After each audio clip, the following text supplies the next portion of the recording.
আমি হাসনাত আব্দুল্লাহ আওয়ামী লীগের সাথে সুশীলতা দেখাবো না। আপনার বুদ্ধিজীবিতা কোম্পানির কাছে বর্গা দেওয়া, আপনার বুদ্ধিজীবিতা বসুন্ধরার কাছে বর্গা দেওয়া, আমাদের জীবনের পরোয়ানা জনগণের কাছে বর্গা দেওয়া। বাংলাদেশের রাজনীতি ঠিক সেই মুহূর্ত থেকে পুনর্গঠন হবে যে মুহূর্ত থেকে বাংলাদেশ হবে বাংলাদেশ উইদাউট আওয়ামী লীগ। ঠিক সেই মুহূর্ত থেকে বাংলাদেশের রাজনীতি, বাংলাদেশের অর্থনীতি, বাংলাদেশের বিকাশ, বাংলাদেশের উন্নয়ন এবং প্রসারণ সেই মুহূর্ত থেকে ঘটবে। আমরা বাংলাদেশ উইদাউট বাংলাদেশ আওয়ামী লীগ গঠন করা শুরু করেছি, সেটা আপনাদেরকে শেষ করতে হবে। যাদেরকে জনগণ উৎখাত করেছে আপনাদের ভুলে গেলে চলবে না। কোন স্বাভাবিক প্রক্রিয়ায় আওয়ামী লীগের পতন হয়নি, তাকে আপনি গণতান্ত্রিক প্রক্রিয়ায় আবার তাকে পুনর্বাসন করবেন। আওয়ামী লীগের পতন হয়েছে অভ্যুত্থানের মধ্য দিয়ে। সুতরাং আওয়ামী লীগের যে তওবার সুযোগ ছিল গত পরশু দিনের গোপালগঞ্জের ঘটনার পর, আওয়ামী লীগের তওবা করার সুযোগ নেই। মনে রাখতে হবে কিয়ামত হয়ে যাওয়ার পরে তওবার কোনো কাজে লাগে না। সেজন্য আওয়ামী লীগকে অনেক সুযোগ দেওয়া হয়েছিল।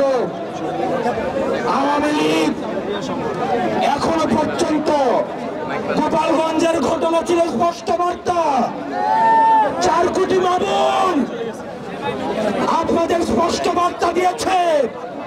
আওয়ামী লীগ যদি কোনোভাবে ফিরে এই 4 কোটি মামুনের সন্তানদের পরিণতি কি হবে সেটি আপনারা গোপালগঞ্জে দেখেছেন।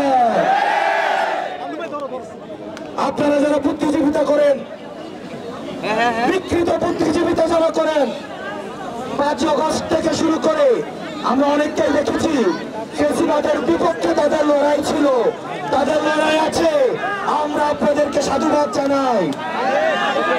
কিন্তু সেই বুদ্ধিজীবীরা আমরা দেখেছি হাসিনার সময় যারা পয়সার জন্য নিজের মগজ বিক্রি করে দিয়েছিল, যারা টিভি চ্যানেলের জন্য যারা নিজের কলম বিক্রি করে দিয়েছিল, যারা জিহ্বা দিয়ে টকশোতে এই মৃত্যু পরোয়ানার বৈধতা উৎপাদন করেছে, তারা হচ্ছে এই বিকৃত, তারা হচ্ছে আমাদের বুদ্ধিপাপী এবং জ্ঞানপাপী। এই জ্ঞানপাপীদের দিয়ে পরবর্তী বাংলাদেশ বিনির্মাণ সম্ভব নয়। গত 2 দিন ধরে যারা এই হামলার পক্ষে কথা বলছেন, যারা খুনিদের পক্ষে কথা বলছেন, আওয়ামী লীগের ডেড লিস্টে কিন্তু তারা নাই। আওয়ামী লীগ বারবার বলে আমরা ফিরলে আমরা আপনাদেরকে নিয়ে পরবর্তী বাংলাদেশ গড়ব।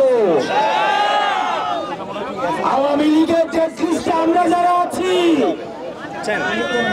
আমরা স্পষ্ট ভাষায় বলতে চাই, আওয়ামী লীগের সাথে আপনাদের ব্যবসাপাতি ছিল, আপনাদের ব্যাকগ্রাউন্ড ডিপ্লোমেসি ছিল, আপনারা একই সাথে ব্যবসা পরিচালনা করতেন, আপনাদের আত্মীয়তার সম্পর্ক ছিল। আওয়ামী লীগের মন্ত্রী আপনার মেয়ের জামাই, কারু মেয়ের জামাই, কারু শালা। কিন্তু আওয়ামী লীগের সাথে আওয়ামী লীগের পুনর্বাসন আমাদের মৃত্যু পরোয়ানা নিয়ে আসে। সুতরাং আপনি যেভাবে সুশীলতা দেখাতে পারেন, আমি হাসনাত আব্দুল্লাহ আওয়ামী লীগের সাথে সুশীলতা